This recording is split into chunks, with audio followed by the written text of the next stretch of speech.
There is no better feeling in fantasy football than being the guy who gets Puka Nacua, Kyren Williams before the season starts, before week 1, man. You don't have to spend any of your FAAB. We want to beat the waiver wire, so in this video, we're going to be covering my favorite waiver wire stashes before week 1. Guys that you should throw at the end of your bench just to see what happens. Let's see what happens in week 1.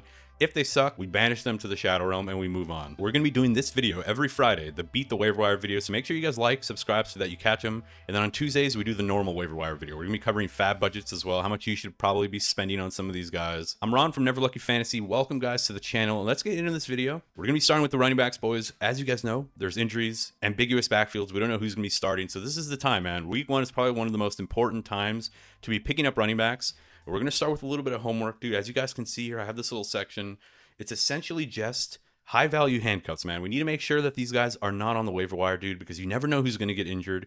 At the top of the list, I have Tank Bigsby and Braelon. These guys kind of sit alone, man. I don't view them as handcuffs. I view them as like high value 1Bs. We always use the same reference, but think about David Montgomery, Jahmyr Gibbs. I think Tank Bigsby is going to be the early down goal line guy. I think Braelon also will be. I know that these guys were probably drafted, but I see them available in a lot of sleeper leagues. Make sure you add them. Those are like high prio. Like, make sure they should not be on your waiver wires. Then we have your guys that are like handcuffs on good teams. That's how I approach it. You know, you got Will Shipley, you got Ray Davis, Trey Benson, Keaton Mitchell, and Justice Hill. We don't really know who's going to be the second guy. Blake Corum, Roshan Johnson, Taj Brooks, Tyler Algier, DJ Giddens, Bashal Tootin, Kareem Hunt, Kendre Miller. Pretty obvious. You guys know that, man. Make sure that handcuffs are not on the waiver wire, because when there's an injury, dude, when somebody fucking blows their knee out and then everybody is going to the waiver wire, dude, people are dropping fat stacks on players, man. They're dropping like their entire FAAB on a starting running back, right? When a dude tears his ACL in week 1, it happens almost every single season, dude. So make sure you guys, make sure you guys are picking these guys up, man. Then we're going to hop into some of the guys that are a little bit more ambiguous. We got Brian Robinson, dude. This one is easy. He's not only a handcuff, but we just got that report yesterday. I think thousands of people fell to their feet in Walmarts all around the country, dude, because CMC, there's a report. He's having a calf issue. They held him out of practice. He popped up on the injury report. Very concerning. I mean, that's just par for the course for CMC. So make sure Brian Robinson, dude, if he's on your waiver wire, he's high prio, dude. He's probably not on many wires, but, in your shallow leagues, maybe a 10-man, 8-man league where people's benches are like 4 or 5 spots, you don't really have IR. Sometimes this dude's available, man. Make sure you pick him up. He's one of the most valuable handcuffs in fantasy football. Then we got Ollie Gordon. You guys can see I have them in like descending order. Ollie Gordon is another prio here, where he's going to be the backup to Devon Achane, who's already injured, also a calf injury. And Devon Achane is kind of one of these injury-prone players already this early in his career. And not only that, dude, I think this Miami Dolphins team wants to make Ollie Gordon kind of like the Raheem Mostert on this team. I don't think it's going to happen because Ollie Gordon just doesn't have the speed that Mike McDaniel likes in that role. But still, make sure you pick him up, dude. You just never know. Ja'Cory Krosky-Merritt's third guy. Now, a lot of people think Ja'Cory's probably drafted in most leagues. The hype was fucking insane on Merritt, on Bill. He's available in some leagues. He's currently 4th on the depth chart, but he's actually like 2nd in drills, in team drills and practice and stuff. So I don't really fucking know, dude. I think the hype was overblown. The coach recently said, like, I saw some of the hype. It's a little bit overblown. I love Bill. I love Ja'Cory Krosky, but I think the hype is a little too crazy. I think he's a hard worker. He kind of threw some cold water on that hype. But anyway, pick him up, dude. You just never know, man. Austin Eckler's like 30. Then we got Woody Marks, man. This one's a little bit interesting, I know. Woody Marks, he's like the 3rd string dude over in Texas. But, bro, I mean, you guys know the situation with Texas. Nick Chubb is the starter, and he looks cooked, according to all beat reporters, dude. Then we got Joe Mixon, dude. He's flying all over the country, dude. We don't know what his deal is, man. He's looking for doctors in countries we've never even heard of. He's probably going to get season-ending surgery. That is just a rumor that I heard. I heard it from a homeless guy at 7-Eleven, but that doesn't matter, dude. I still heard the rumor. And Woody Marks, man, he profiles as like a pass-catching back. He's like a true 3-down back. In his college career, he was heavily involved as a pass catcher. So that could just be his role. He could just be a pass catcher. But keep in mind, man, this Texans offense has the 32nd ranked offensive line. Absolute worst offensive line in the National Football League, according to a lot of experts. Maybe it's improved. Maybe it's not going to be the worst, but if that's the case, they're not going to be able to run the ball very effectively. They're going to be a pass-first offense. They replaced their offensive coordinator to be more of a pass-heavy offense. Woody Marks could be the guy, man. He's got the most juice. Everybody else in this backfield is like, 45 years old and plus. Some of them are approaching like AARP senior citizen age. I don't know, man. I just really like Woody Marks. I think he's somebody that throw him at the end of your bench. Let's see what happens in this first week, man. If he's bad, just banish him. Chris Rodriguez up next. He's the like short yardage guy, goal line guy for Washington. But then you got Merritt and Bill getting hype.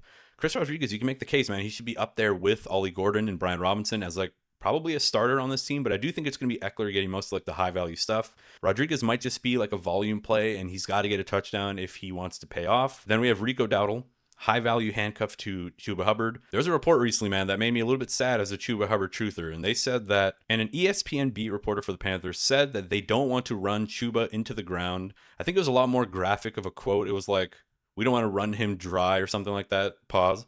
But yeah, man, so Rico Dowdle should have some value. He might have some standalone value. He's obviously a very good handcuff if Chuba were to go down. I hate the fact that Rico Dowdle's on this team as a Chuba Hubbard owner, but we have to pick him up, dude. We have to pick him up. Throw him at the end of your bench. Make sure he is not on the waivers. Brashard Smith, pass catching back for Kansas City. This Chiefs team likes to use their pass catching running backs very often. Maybe you guys remember a couple years ago, Jerick McKinnon was like an absolute league winner in fantasy football. He was just a pass catching running back. They leaned on him quite a lot. This Chiefs team should be better. Their offense should be a lot more high tempo. They want to be more of an explosive team. Maybe Brashard Smith gets some run man as a pass catching running back, so make sure he's picked up. Now we have this little tier: Kyle Monangai, Emmanuel Wilson, and it's Damian Pierce. Wilson is going to be the temporary handcuff for Josh Jacobs. It's going to be Marshawn Lloyd when he returns. That's why I put Lloyd here. If you have an IR spot, make sure you guys go and pick up Marshawn Lloyd. Okay, now you guys can see it. The purple here is Marshawn Lloyd. He's on IR, but he looked really good in preseason. They want him to be the second guy after Josh Jacobs.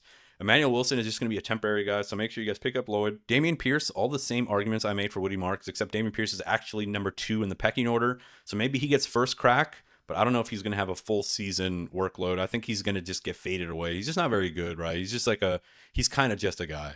Then Kyle Monangai, 7th round pick. Currently, Roshan Johnson dealing with a weird foot injury for like the last 2 months. He didn't practice this week. Monangai's the number 2 guy this week.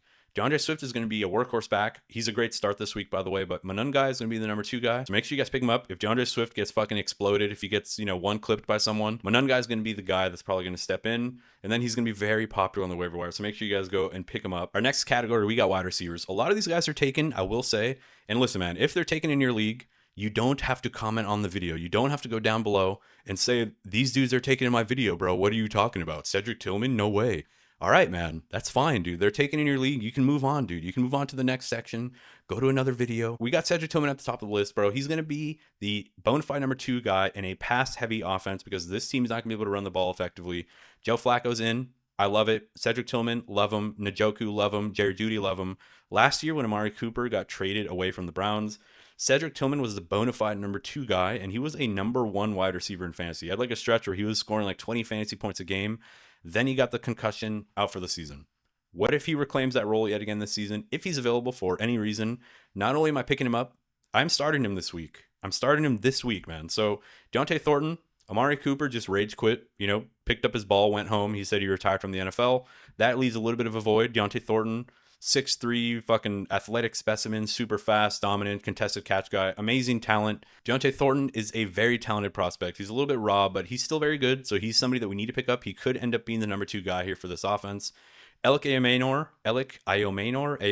I don't really know. It sounds like a made-up name. But either way, he earned a starting wide receiver position for this Tennessee Titans team. He's going to be playing alongside Calvin Ridley. He was a college dominator at Stanford. Actually torched Travis Hunter for like 200 yards in one game. So he's very talented. He wasn't highly drafted, but he's very talented. He's like a pro's pro, right? He's like one of these dudes where he's a rookie, but he kind of plays like a veteran. Very good talent. Put him at the end of your bench. Romeo Doubs up next. He's the number 2 guy right now. Jaden Reed has 1 functional foot. Romeo Doubs is the number 2 guy. He is their end zone threat as well. So he's always good for like a decent little touchdown, anytime touchdown bet if you're a DGen. That is not financial advice. Quentin Johnston, I don't really know what his role is going to be. He seems to be a starter. We don't really know. It's not going to be a pass-heavy offense, but he is their deep threat at the moment until Trey Harris takes over. But it's Quentin. Pick him up. Let's see what his role looks like. And I have a player in this next list, man, which is very interesting, dude. Let me give you the case from Malik Washington. There have been reports, dude, a lot of buzz coming out of training camp where Malik Washington and Tua Tagovailoa have a fantastic rapport, dude. They have a fantastic chemistry. He looks for him a lot in practice. Now, obviously, it's Jalen Waddle and Tyreek Hill, but the vibes with Tyreek Hill are very down bad. I think there's a chance that Tyreek Hill gets traded this season. I really do believe that before the deadline, maybe even earlier. If he starts truly going full Antonio Brown CTE mode, dude, on everyone, I think they ship him out. They don't want to deal with the headache. We're going to be looking at him, Malik Washington and Jalen Waddle. Wide receiver core, bona fide, dude. He is the bona fide number 3 guy. For sure, he's going to slot right into that Tyreek Hill role, which is going to be very valuable. So if you're in a deep league and you got an extra bench spot and you got some fucking bust out Magoo sitting at the end of your bench, drop him, Throw Malik Washington. He's one of my favorite just speculative ads, man. Please just listen to me here. And then we have a little bucket of players. These are guys that I'm like, they're probably not going to do shit for us now, and they're probably not going to do shit for us in week 1. So you might not have to pick them up now, but I quite like them as prospects. I love Trey Harris, obviously, for the Chargers. College dominator, fantastic talent, kind of a one-trick pony, really just like a vertical guy. He looked good in preseason. He had a couple of games where he was actually quite dominant. Kyren Williams, speed demon, yards after the catch, one of my favorite wide receivers in this draft class. But at the moment, it doesn't seem like he's going to get a lot of playing time early on in the season. There are a couple guys ahead of him, which I think he can outplay. So we'll see. That's a speculative one. Isaac Tesla for the Detroit Lions. He earned himself also a starting job. He's only going to be the wide receiver 3, so it's not going to be super valuable. But if something were to happen to St. Brown or Jameson Williams, Tesla might be Himothy. He looked really good in preseason. He scored like 3 touchdowns. He scored like a touchdown in every game. Looked great. People are calling him like the next Puka Nacua. I mean, we've been saying that for the past couple of years. Rashad Bateman, probably drafted, but if he's not, bro, Rashad Bateman and Romeo Doubs, that's like when you're at a party and you're drunk, you text your ex, she fucking denies you. You're like, fuck. You grab that Del Taco, you go home, you put on Attack on Titan.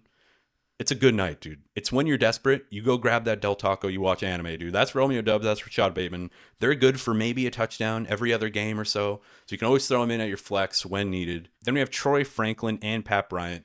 I don't know who's going to emerge in this Denver wide receiver 3 position. It could be one or the other. I don't know, dude.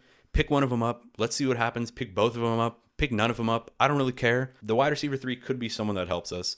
We have this next little category, which is essentially just the Steelers category.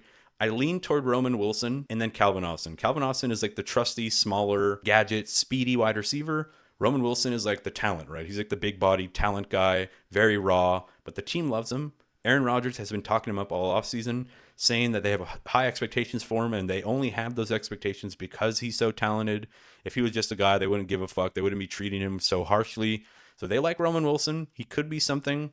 We love Aaron Rodgers, the way he hones in on players. Obviously, it's going to be DK Metcalf, but maybe there's a second guy here. And now we have like deep flyers, man. This is like if you're absolutely 1 HP and there's no one else and you literally need to start someone and just pray. Jalen Naylor could be the wide receiver 2 for the Vikings. I know they just brought in Thielen, but Naylor is actually pretty decent. Whenever he does get play the past couple seasons, he actually looks pretty good on the field. And he could be the wide receiver 3. He's like the deep threat. Thielen's going to be the underneath guy. And then Jefferson's going to be the hybrid, obviously. Adonai Mitchell, same type of situation. Talented, fast, separates better than almost anyone in the NFL. He cannot catch the motherfucking ball. Dude, if you're in a league where you get points for dropped passes, Adonai Mitchell is the #1 waiver wire pickup, dude. Drop all the FAAB on him. I mean, shit, you probably got like 30 points last night from CeeDee Lamb, dude. What a brutal showing. Next, we have the tight end position. This one's easy, bro. We're going to breeze through this. We're not going to take too much time.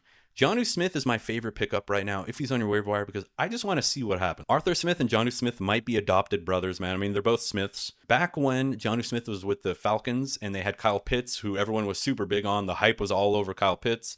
Jonnu Smith was actually the more productive tight end. They now reunite in Pittsburgh. In practice, Jonnu Smith was getting a lot of end zone looks. He was getting a lot of touchdowns. He was very involved. He's one of my favorite speculative plays, especially if you're like me and you never draft a tight end early and you're just desperate looking for someone. I really want you guys to pick up Jonnu Smith and let's just see what happens. I mean, I'll pose the question to you guys, man. Like, can't you imagine a universe where Jonnu Smith is the #2 guy in this offense? Like, it's DK Metcalf, it's Jonnu, and not one of these other young wide receivers, kind of unproven. And then potentially even Pat Freiermuth as the third option, man. I can see a situation where this is a team that really relies on DK, Jonnu, Freiermuth, and then randomly Roman Wilson, Calvin Austin will pop up every now and then. But I can definitely see a situation where that happens. Jonnu Smith showed to us last year that he could be a very productive tight end. He's very talented, so I want to see what happens. Cade is an interesting one, man, because this shit came out of nowhere, dude. So Cade had some injury problems in the offseason, but it seems he's healthy. He practiced in full yesterday. This is a Buccaneers team that they're down Jalen McMillan. They're down Chris Godwin. We're expecting Ebika to kind of take all the work. We're expecting him to be the bona fide #2 guy. But last season, Cade Otton in a very similar situation where Godwin was out, Jalen McMillan was out. Cade Otton was like the bona fide #2 guy, bro. He was getting like 10 targets a game. He was popping the fuck off. I can just imagine a situation, man, where it's Cade Otton, Ebika, and Mike Evans all being very reliable, very usable in fantasy football. So Zach Ertz and Hunter Henry both kind of in a tier together where it's like if you're down horrendous, you're desperate, and you just need a tight end play. Darren Waller's another one. Very interesting. I don't really know what his role is going to be, dude. I don't know if he's going to take over the Jonnu Smith role. If he does, he's going to be like a top 5 tight end. But what's up with him, dude? Is he healthy? He hasn't really been practicing much. He got injured in the offseason. I mean, the man is always injured to begin with. You know, I don't think Darren Waller is someone that I'm going to have a lot of high hopes for, but there's just that slight chance. So, like, why not pick him up, dude? If you have an extra bench spot and you're, like, And if you're like me and you just don't have any tight ends, dude, you can do worse. For example, this is my situation, man. I have Dallas Goedert. I started him last night. I want to have another guy. I want to be able to cycle through two guys and kind of play the matchups. If you're deciding between like Darren Waller and Zach Ertz, I go Waller. If you're deciding between Darren Waller and Jonnu Smith, I go Smith, right? So that's kind of how I have them ranked. Kind of do like Hunter Henry and Zach Ertz, kind of down here under Darren Waller. If you have another starter, if you need a starter this week, obviously you probably go Hunter Henry or Ertz. But yeah, man, if you're just looking for a speculative ad, Darren Waller is somebody that I think is interesting, as well as Jonnu Smith. I probably wouldn't start him this week. I probably just want to see it 1 week. And that does it, boys, for the video. We covered running backs, we covered wide receivers, we covered tight ends. Next week, make sure you guys like, subscribe so that you catch this video. We're going to be doing the same thing like a waiver wire board, except we're going to have FAAB budgets. As you guys can see here, this is from last year. I have like quarterbacks with FAAB budgets, like what percentage of your FAAB should you spend. I think it's really helpful. A lot of people really liked it last year when I did it. Let me know what you guys think about this format with this draft board or this waiver wire board. You know, I think it's cool to have it visualized, you know, in descending order. And you can kind of move guys around on the fly. You know, it's kind of like we're doing the waiver wire together. We're kind of talking through it together as a community. But either way, man, that does it for this video. Again, like it if you liked it, subscribe if you're new, and I'll catch you guys in the next video. Peace.